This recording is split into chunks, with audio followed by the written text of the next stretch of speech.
Okay, guys, welcome back to the channel. Fresh off of returning from Los Angeles for Coachella, some shopping, getting some new outfits, although this isn't new. I had to get some new outfits because I got so many shows coming up. Got Munich, got Lone Star Audio Fest in June, Seattle, and LA. I think it's Costa Mesa with the Home Entertainment Show. I think I'm going to go to all three of those in June as well. Actually, Lone Star Audio Fest, I might even have a room with the Bach. So if you're going to Lone Star Audio Fest in Texas, I think it's near Dallas, might be pairing up with the 3MA guys, doing a room there and bringing the Bach with their room, and we can showcase some of their cool gear with the Bach at Lone Star Audio Fest. So stay tuned for a little more details on that. But want to back up a bit because the other thing, I think I told everybody I was going, if you've been following along, that I was going to Coachella, and I posted some cool pics from Coachella. A lot of fun to be there, but getting there is a nightmare. Just telling you that, guys. I know how to do it much better next year. If you're going, let me know. But awesome concert, awesome venue, just a bucket list thing, especially seeing the Gorillas. But what I did the day before is actually more audiophile related. Although going to see concerts, I've gone to see Robert Plant, Alison Krauss this week. You've seen me see 80s covers band in the YouTube shorts I upload. I went to those candlelight concerts the week I was in Tampa. Going to see live shows is important because what you'll learn is that these live venues, the sound isn't all that great. Some of them are really good, the candlelight concerts, and then outdoor venues can be good, but these are big line array PA speakers that when people say it doesn't sound like a live performance, well, what live performances are you really watching on a regular basis? What are you benchmarking it against? Really what you go to these shows for is that visceral impact, the fun of the crowd, the songs, the performances that are unique. Gorillas are great because literally every song they had a guest appearance from Beck, Bad Bunny, Mos Def, De La Soul. They had so Moonchild, Sinelli, I think her name is. She was great too. There's just so many guest stars when you go see a show at Coachella that you'll never see on the normal concert tour because these other artists can't travel with them. But as I was saying, getting to the point of today's video, I went the day before in LA to Andrew Jones's studio where he does development work and measurement and testing as well as listening on his MoFi speakers, the SourcePoint 10 and now the 8. And while I was in town, I asked if I could stop by, somewhat informal, and Steve McCormack, who lives not too far away, joined me on this visit. And what I want to preface this is, first of all, we were there for 2 hours, but I didn't stick a camera in front of his face for those 2 hours. Sometimes I like to share with you all I can and carry a camera. Certainly at the shows, I probably put out more video footage than anybody, showing you as much as possible.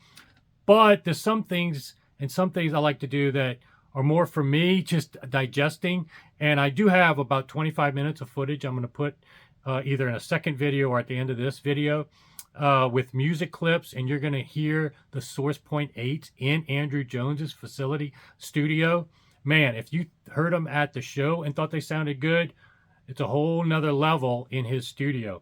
Well-treated, beautiful room, very strategic use of room treatments that you can barely tell. The whole wall is a room treatment and ceiling treatments, as well as the furniture and carpet, all deliver exceptional performance in that room. But he also has a measurement room as well, where he takes measurements. And this isn't on camera because I didn't want to stick a camera in front of him for 2 hours. And sometimes you can get more frank conversations from people. Like I said, I had Steve McCormack there. I just wanted to be a fly on the wall, listen to two icons in the industry talk shop. And what I learned from Andrew Jones and how he takes measurements, it's a lot more sophisticated than, you know, the objectivists always say measurements matter. And I'm a big proponent of measurements do matter. But just taking a speaker outside, raising it off the ground a certain distance and putting a mic in front of it and thinking you know now how it's going to sound at your listening position, no. These near field measurements outside, what I learned from Andrew Jones and what he's learned over the years is that you need to have much more sophisticated tweaks and parameters to how you take these measurements in order to extrapolate them far field to your listening position. And again, I don't have a lot of this on camera because, again, I didn't even know how much of this is even proprietary. He wants to keep secret. But suffice to say, I am now even more so a believer in Andrew Jones' legendary status, because after I came out of that 2-hour visit with him, it's rare. I mean, I don't want to sound like I know it all, but I've seen so much in 30, 40 years. It's rare that I meet somebody and spend time with somebody where I'm like, oh my God, I never thought of this before. I've never heard this before. This is something that is truly different than what everybody else is doing. It's rare for me to hear that because I've been so in touch with the industry for so long. And when I find these people, whether it's JR, Steve McCormack, and people in the industry that I do find fresh stuff, I like to bring it to you and share with you with interviews or Zooms. But this was another one of those moments where for 2 hours, there were quite a few moments where I was like, wow, this guy is on another level of speaker building. And that's why he's able to get far field, in-room measurements at the listening position, even out of show conditions, at a certainly modest budget relative to everybody else. Great performance. You get to understand why. And that's really where a lot of audiophiles, especially ones that want to be in the press, they don't ever understand the why. They just say, oh, that brand sounded great, this brand sounded great. Keep it on the primitive level of whatever's on the chassis and whatever music is playing at that certain time. They give these reports and it's constantly variable, room to room, show to show, never understanding why are they liking certain things. Why is this person consistently doing better? What are they doing that you can extrapolate to your own room and measurements or gear choices? That's the next level that I think's been missing in this hobby, and one thing that I like to try to focus on, because whether I was doing this channel or not, that's what I would be doing for myself. That's what I have been doing when I didn't have a channel, always digesting from these gurus. What are they doing? And applying those to my own system and my own thought processes and purchasing decisions. And so long story short, what I'm going to share with you is mainly the audio that we did in his listening room, so you can hear the SourcePoint 8s at a totally different level. Now, again, cell phone video, YouTube, but trust me, guys, I think even with this cell phone video, you're going to be able to tell how good this speaker sounds, SourcePoint 8, in a great room. That for the budget, it's now my preeminent #1 recommendation. I even tried at this visit to buy the white, because he now makes it in a black and white, white finish with the black drivers of the SourcePoint 8. SourcePoint 10, he had one demo model that they've only produced one of, and I want that for my center channel to match with these, and it would be a killer center channel that I could replace this Maggie with.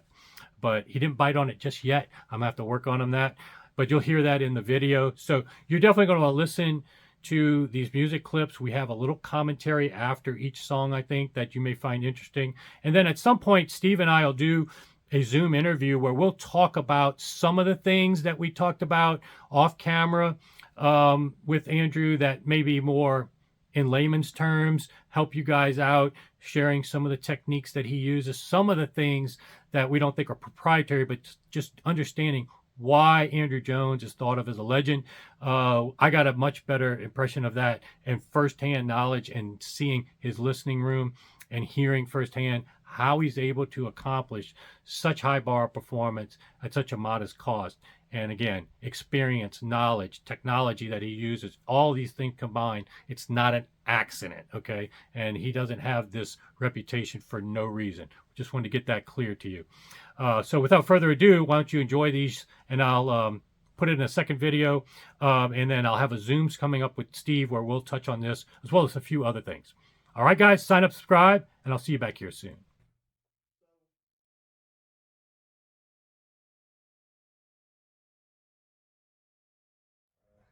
How you could use Melissa to add and Oh, yeah. subtract and conjugate So the result this that you're question looking comes for. with the advent of all these PC-based programs to do speaker measurement.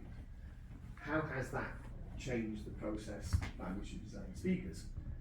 And my answer was, well, it hasn't, because there's nothing that these programs can do now that I couldn't do in the late 70s at KEF, Okay. or early 80s. Mm-hmm. we had the big mainframe computers, the Fourier analyzers, and I love it, guys. yeah, with these big caddy discs, 12-inch caddies. Was that an IBM or? It was HP. It was. It was the ones fitted to the Polaris submarines for all of the sonar processing. Huh. And everything was done in machine code to the programs. And so you could, on the keyboard, it was like a scientific calculator, but working on response measurements rather than single numbers. So I could really go integrate. through the. This is the stand for the SourcePoint 8. So the 3-prong versus the 4-prong. Yeah, they actually, And it's slightly higher. He thought he was doing Just the giving you a good little more details, finding out. Oh, you got a Stax headphone. Stax SR7 headphones and the the tube amplifier. Have you had a chance to try the X9K yet? No. Okay, I just got that. What I really want is the original Orpheus, Oh, wow. Yeah. but I don't have 50,000. I think it's up to 60,000. Yeah. Well, Jason, tell him about your DAC. I have the Stax DAC from Steve, The X1T. the X1T. If you remember that piece, the $20,000+ DAC that came out in the late 80s. I got one, and which I loved dearly, but then and I used it for some time, but as I did my own developmental work, ultimately I was preferring my own DAC, and so it was this amazing piece that wasn't getting used, and Jason managed to twist my arm and talk me out of it. So I It's a beautiful finish. and now he's using it, and he just got into, he's been using other Stax headphones, but he just got their X9000s, I guess, the top of the line. And what did you have? The benchmark? No, I used the Blue Hawaii SE. No. Before. Oh, I used a benchmark before. Yeah, no. So. It But that was, wouldn't work with the Stack. Yeah. Well, his point was that it was an eye-opening experience for him to get this old piece of technology in there. That still worked, yeah. Do you remember the Orpheus company? Well, the Orpheus company, I guess. Well, the Orpheus designs. I remember the design. From Boothroyd Stewart. No, I'm sorry. I'm thinking of something else. Oh. That was not that amazing headphone amplifier system. No, so sorry. Yeah, Orpheus was that headphone system, but way before that, Boothroyd Stewart, before this formed Meridian, they had Lexon, Yes. and then they had a company called Orpheus. I don't really remember that. I have to admit. Because I'll show you the preamp that I don't know where the preamp is, but I have the preamp. these are really impressive. Are these custom made? Well, the panels you buy is 1 foot by 8 foot, but I made all the framework. So I Okay. could hang it off of the wall and give it the wave to improve the distribution. So Interesting. this is the Orpheus preamp. And you just do this to get access to all the controls. Look at that. Wow. Oh, with linear faders. Yeah, that's Alan Boothroyd. Huh. And this was on the Fascinating. front cover of a magazine called Hi-Fi for Pleasure. And there's a photograph Is of this there- dove, this white dove. Is that just mirrors or Just display? mirror glass. Okay. Yeah. Power. Yeah. Quiet. I like that. So different feeds to Yeah. different systems, metering, and some sort of protection. Huh. I'll be darned. And then just I've never seen one of these. Yeah, I've never seen that either. I never even heard of it.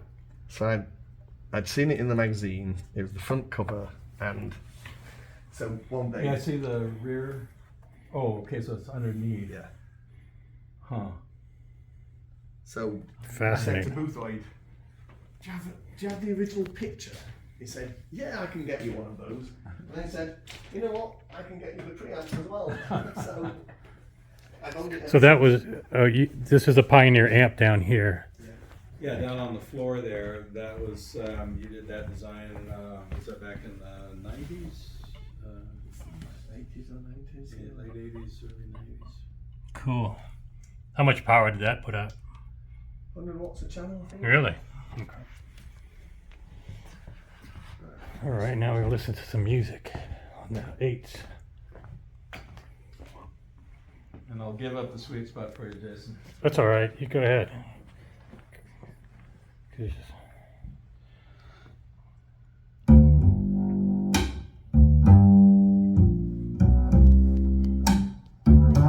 way better here than in the show. And this, we're listening to the Hi-Fi Rose integrated.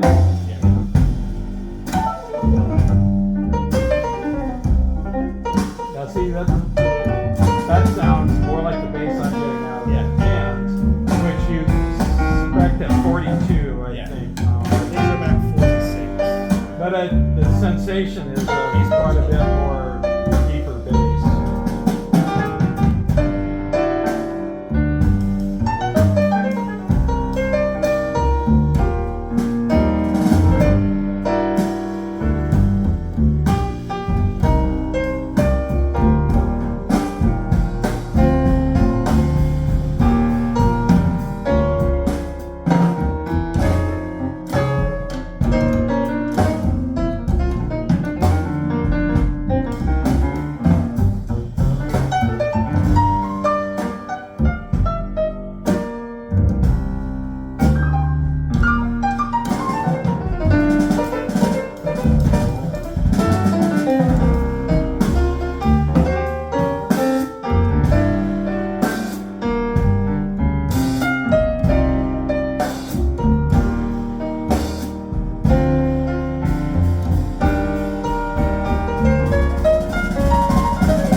Crossover componentry is essentially the same. Yeah, just tweaks to the values, but the topology and everything else is the same. All the materials.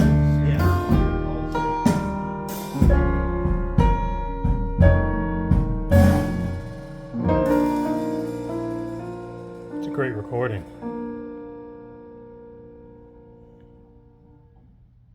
Which I did not recognize. It sounds like New Orleans jazz, but who is that? It's the Michael Wolney Trio. Well, okay, that's a new one on me. And I think this just popped up as one of the weekly things on Cobras. You know, every Friday they give you this 30 tracks that you might want to listen to. And so, first thing I do on a Monday, I go to there and I go, what have they found me this week? And cool. I just look through. It's a good tip. And then if I kind of like something but I'm not too sure, I'll go to the album to see maybe they just picked the wrong track for me from that album. Sure. And so it's been a good way of finding things. In a similar vein, this is it.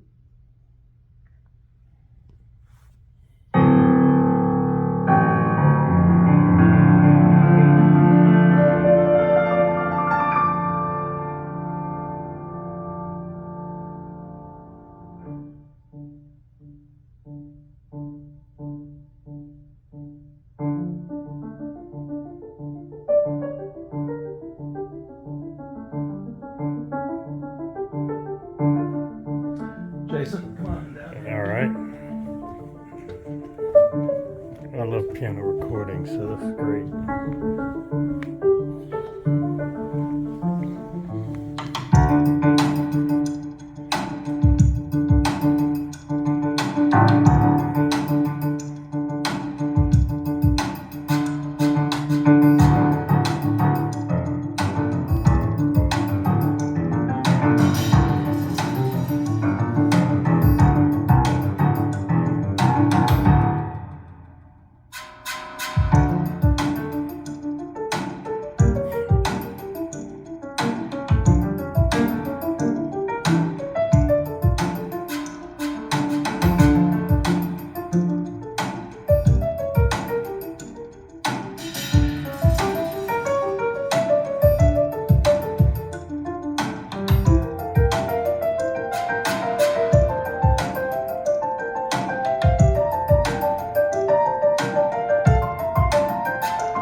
That's awesome. They are truly disappearing.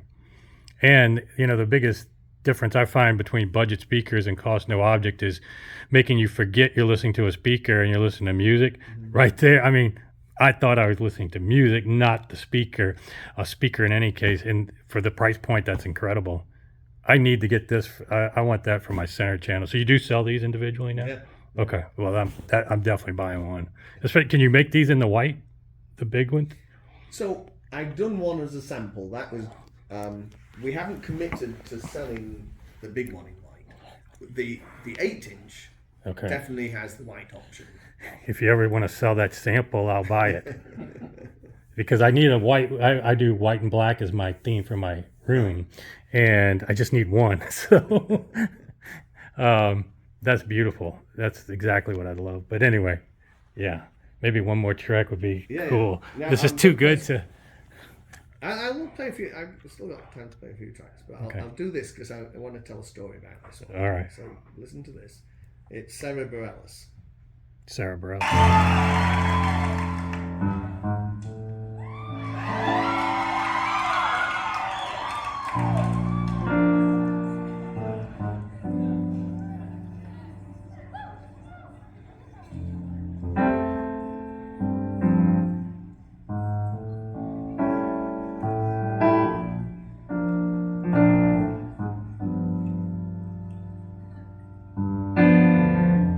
Sitting in the morning sun,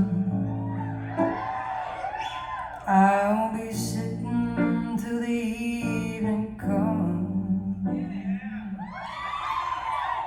watching the ships roll in, and then I'll watch them roll away again. I'm gonna sit on the dock of the bay, When you sit back there in that chair, watching the tide roll away. Sit on the dock of the bay, wasting time.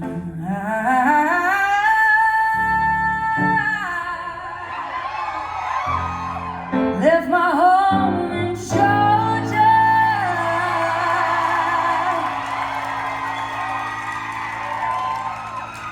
headed for the Frisco Bay.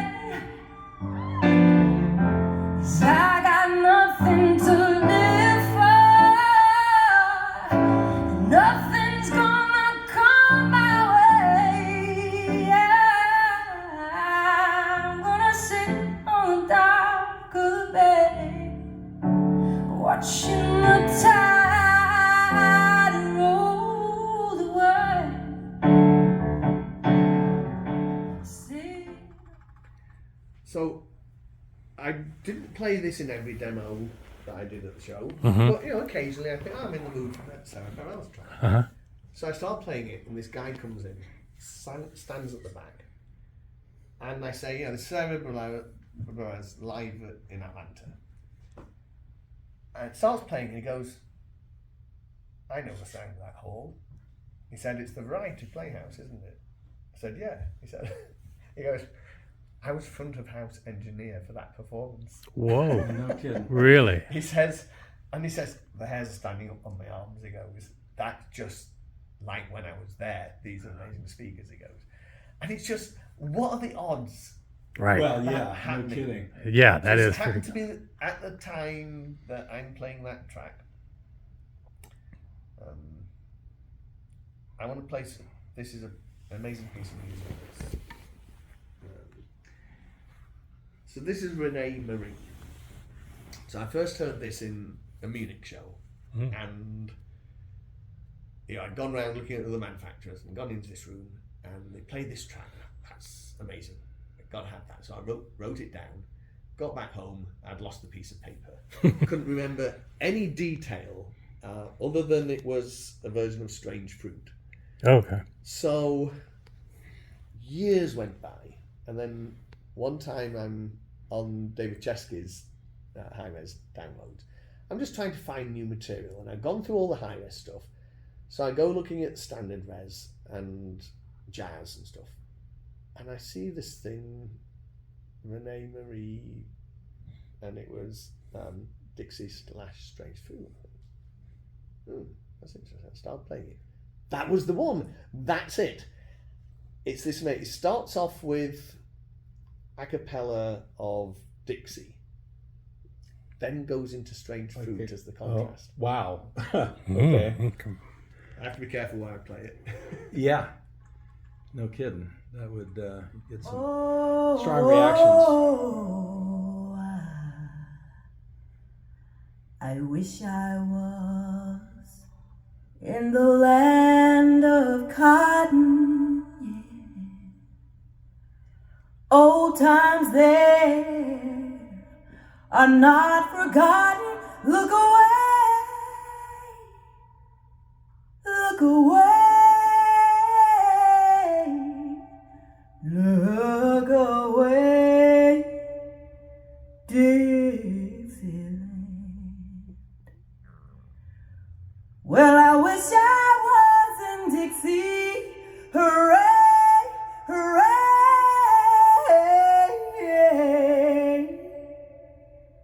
In Dixieland, I'll take my stand to live and die in Dixie.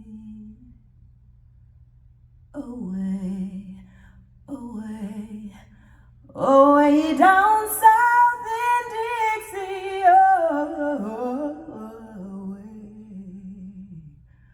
Away, away down south in Dixie.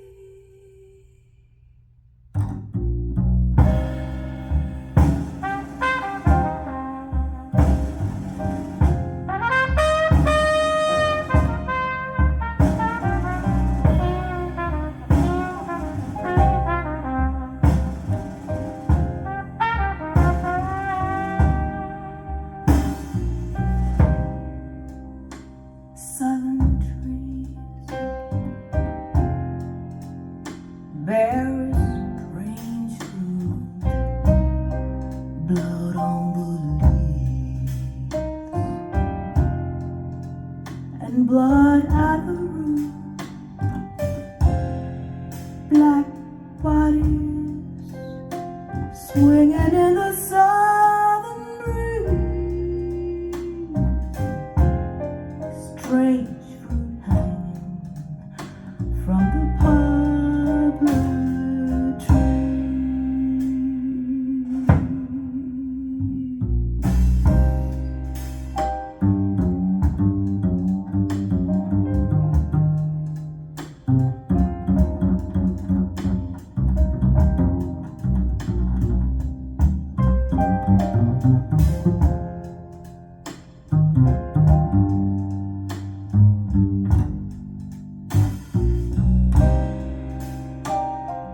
Pastoral scene of the gallant South. Those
Here is a strange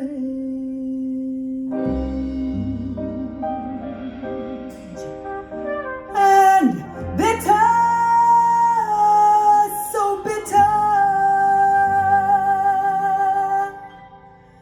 cry.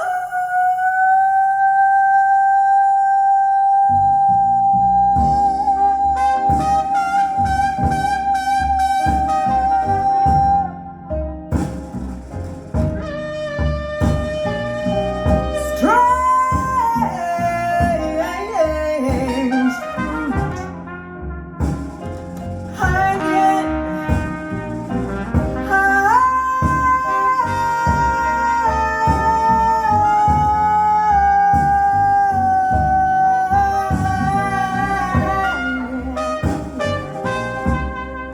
hanging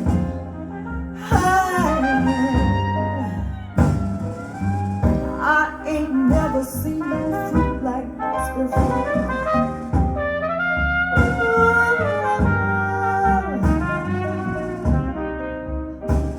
Hanging from the palm trees. Strange fruit hanging from the poplar tree.